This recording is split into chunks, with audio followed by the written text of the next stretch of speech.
a quick video on trigger pull testing of a K31 Swiss 7.5 millimeter rifle. Now, this is 83 years old, made in 1940. It has not been reworked, just as it is. So let's cock it. If you look here, there's no round in the chamber. Magazine is out. So we'll close it back up and let's check our trigger pull.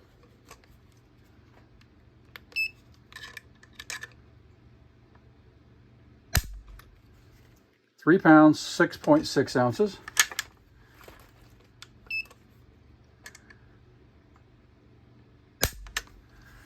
3 pounds, 5.7 ounces.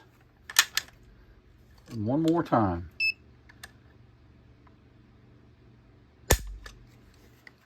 3 pounds, 8.3 ounces. For an average of 3 pounds, 6.9 ounces. Amazing for a factory trigger. For a military factory trigger. Amazing.